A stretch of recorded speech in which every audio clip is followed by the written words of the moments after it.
ইউরোপীয়রা মনে করেন দুনিয়া একটা জিরো সাম গেম। মানে গ্রিকদের যে দর্শন, গ্রিকদের যে বৈজ্ঞানিক উন্নতি, অ্যারিস্টটল এবং প্লেটোর শিক্ষা, এটা আরবরা অনুবাদ করে গ্রহণ করেছে। আল গাজ্জালি সাহেব তাদের যত সমালোচনা করুন না কেন, এই ফালসাফা, এই ট্রেডিশন পুরোপুরি ইসলাম থেকে বিদায় নেয় নাই। মুতাজিলাদের আপনি হটাইছেন, তারপরেও এটার একটা বৈশিষ্ট্য রয়েছে।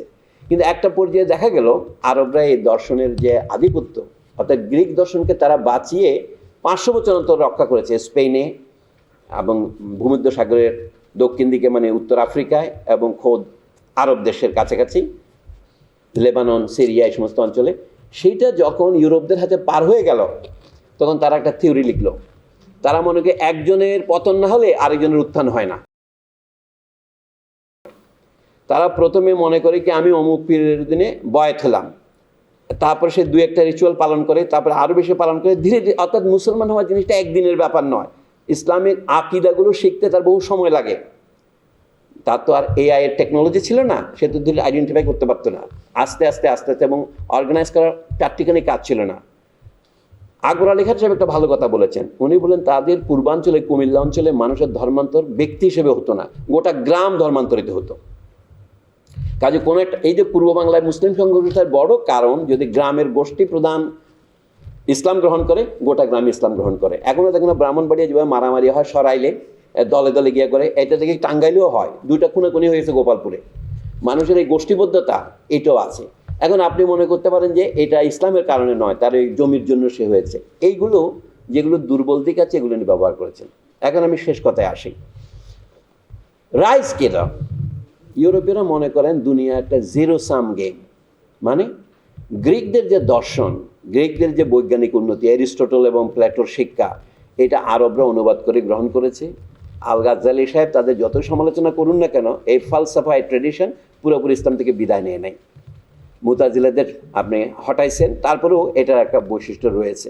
কিন্তু একটা পর্যায়ে দেখা গেল আরবরা এই দর্শনের যে আধিপত্য, অর্থাৎ গ্রিক দর্শনকে তারা বাঁচিয়ে 500 বছর অন্তর রক্ষা করেছে। স্পেনে এবং ভূমধ্য সাগরের দক্ষিণ দিকে, মানে উত্তর আফ্রিকায় এবং খোদ আরব দেশের কাছাকাছি, লেবানন, সিরিয়া, এই সমস্ত অঞ্চলে।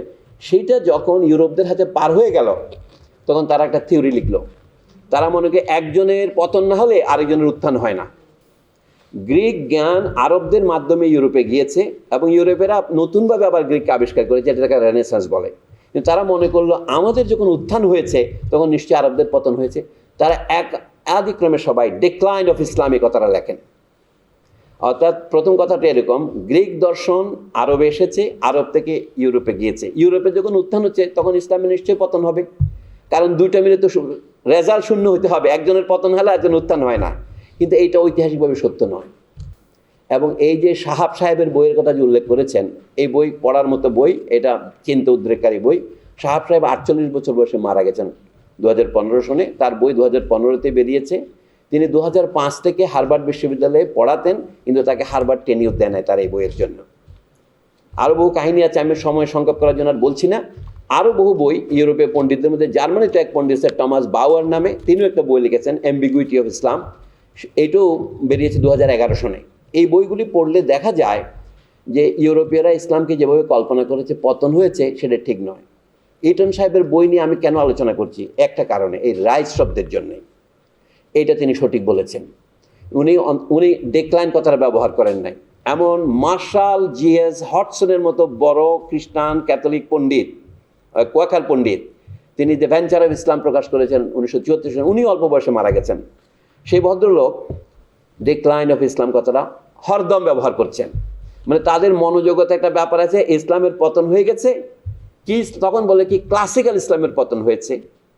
তারপরে যখন তুর্কিরা ইসলামের নেতৃত্ব গ্রহণ করলো, মঙ্গলরা গ্রহণ করলো, তখন তার ইসলাম, এটা তার ইসলাম নাই।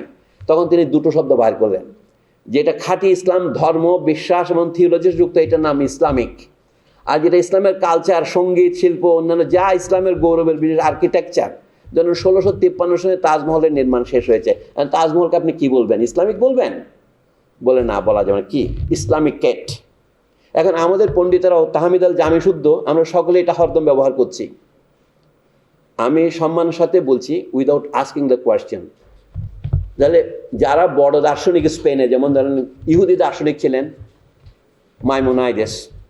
ওনার লেখা সম্পূর্ণ গাইড টু দ্য পারফেক্ট, সম্পূর্ণ ইসলামিক দর্শনেরই অংশ। এখন লোকটা হচ্ছে ইহুদি, কিন্তু তার সব আলোচনা হচ্ছে ইসলামিক কালাম নিয়ে তিনি আলোচনা করছেন। আপনি এটাকে কী নাম দেবেন?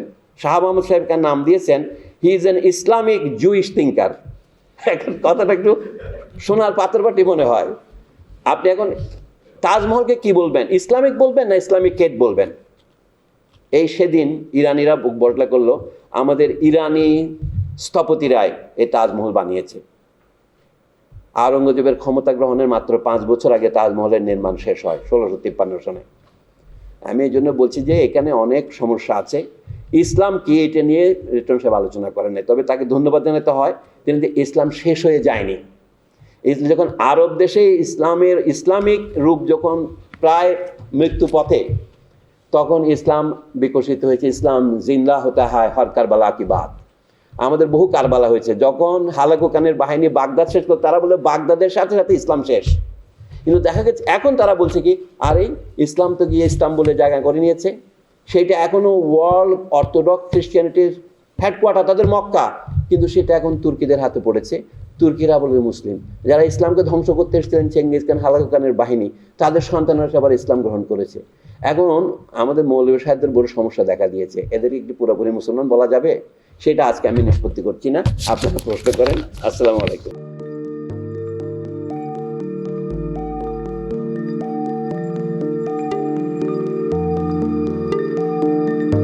পহেলা জানুয়ারি 2026 ইউটিউব জার্নালিজমের অগ্রদূত changeTV.press সংগ্রাম মুখর 7 বছর পেরিয়ে পা রাখলো গৌরবান্বিত 8 বছরে। এই আনন্দ প্রহরে সবাইকে নিরন্তর শুভেচ্ছা। আমি নিজেকে ধন্যবাদ মনে করি। আমি সৌভাগ্যবান, চেঞ্জ টিভির পক্ষ থেকে আমার সাক্ষাৎকার নেওয়ার জন্য তারা আসছেন এবং চেঞ্জ টিভি দীর্ঘ 8 বছর ধরে এই কাজগুলি করছে। আমি তারা অনেক ভালো কাজ করেছেন, দেশের মানুষের সুখ দুঃখের কথা প্রত্যক্ষ তুলে ধরছেন। আমার আশা থাকবে চেঞ্জ টিভি সামনের দিকে উত্তরোত্তর আরও সমৃদ্ধ হবে। একটাই শুধু আমাদেরকে উপদেশ দিতে চায় তাদের কাছে, সেটা হচ্ছে সত্য কথাটা মানুষের সামনে তুলে ধরা, মানুষের ভিতরে কি চায় তাদেরটা তুলে ধরা, মানুষের প্রত্যাশা তুলে ধরা, এবং মানুষের মধ্যে এই যে দেশাত্মবোধটা এবং সত্যবাদীটা এটা জাগরণ করে চেঞ্জ টিভির সামনের দিকে এগিয়ে যাবে। এবং যারা দেশের কথা চিন্তা করে এবং দলমত নির্বিশেষে যে লোকগুলো আছে, তারা দেশের কথা চিন্তা করে, দেশের উন্নয়নের কথা চিন্তা করে, কোনো পক্ষপাতিত্ব করে না, তাদের বক্তব্য দেশের মানুষের তুলে ধরা, এই কাজগুলি সামনে এগিয়ে নিয়ে যাবে, এটা আমাদের প্রত্যাশা। অনেক ধন্যবাদ আপনাদেরকে, দেশবাসীকে, দেশবাসী সবাইকে আমি ধন্যবাদ জানাচ্ছি। changeTV.press এক ফোঁটা হলুদও নেই। আমরা শুধু আপনাদের কাছে একটাই আবেদন করব, মিথ্যার পিছনে দৌড়বেন না, সত্যকে ধারণ করেন, সত্যকে জনগণের কাছে তুলে ধরেন। সেটা যতই কঠিন হোক না কেন পিছপা হবেন না, ভয়ের কোনো কারণ নাই। আল্লাহর সাথে থাকেন, আল্লাহ আপনাকে সাহায্য করবে। কোনো মানুষের কাছ থেকে কোনো সাহায্য কামনা করবেন না। ধন্যবাদ। changeTV.press এক ফোঁটা হলুদও নেই। হ্যাঁ, চেঞ্জ টিভি আমি বিশেষ কারণে দেখি সুযোগ পেলে, বিশেষ করে তোমার অনুষ্ঠানটা যখন হয় আগে পরে আমি দেখে থাকি, ভালো লাগে, উপস্থাপনা ভালো, মোটামুটি সব কিছু ভালো। আমি তাদের শুভকামনা করি এবং চেঞ্জ টিভি আমি আশা করি সবসময় নিরপেক্ষ, যেহেতু এই চেঞ্জ টিভিটা সংবাদ প্রচারের একটা মাধ্যম, সুতরাং সঠিক সংবাদটাই চেঞ্জ টিভি প্রচার করবে, এটাই আমার কামনা থাকবে তাদের কাছে। সেই সঙ্গে আমার শুভেচ্ছা থাকবে। changeTV.press এক ফোঁটা হলুদও নেই। সুপ্রিয় দর্শক, এই চেঞ্জ টিভি বিগত 7 বছর ধরে খুবই গুরুত্বপূর্ণ ভূমিকা পালন করছে আমিরুল মোমিনিন মানিক। উনি তো এখন বাংলাদেশে একটা ন্যাশনাল ফিগার হয়ে দাঁড়িয়েছেন। তিনি সত্যকে ধারণ করে আছেন, সত্য প্রচার করে, সত্যের প্রকাশ করে, সত্য ধারণ করে তিনি একটা পরিবর্তন আনতে চেয়েছেন এই সমাজে। আমি আশা করি এটাতে অনেকে উদ্বুদ্ধ হয়েছেন এবং এই চেঞ্জ টিভির ভূমিকা অন্যকে অনুসরণ করার জন্য আমি আবেদন জানাবো। একই সাথে চেঞ্জ টিভির কর্তৃপক্ষ এবং দর্শক শ্রোতাকে আমার ব্যক্তিগত দোয়া এবং শুভেচ্ছা রইল। changeTV.press এক ফোঁটা হলুদও নেই।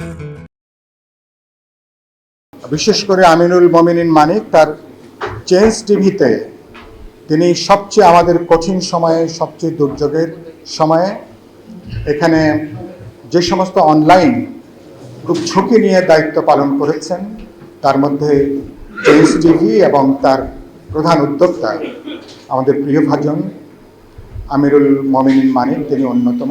changetv.press, এক ফোঁটা হলুদ নেই। চেঞ্জ টিভি সবচেয়ে বড় নামটা সুন্দর, চেঞ্জ নামটা সুন্দর। হলুদ সাংবাদিকতা নয়, ট্রু জার্নালিজম এবং একটা চেঞ্জ। এবং মানে একটা কথা আছে, if you want to change the world we have to change yourself. এবং চেঞ্জটাই হচ্ছে মূল জিনিস, আমরা আমাদের সামনে রাখতে হবে। আমরা একটা পরিবর্তন চাই। চেঞ্জ টিভিতে এই সমস্ত প্রোগ্রাম দেখিয়েছে।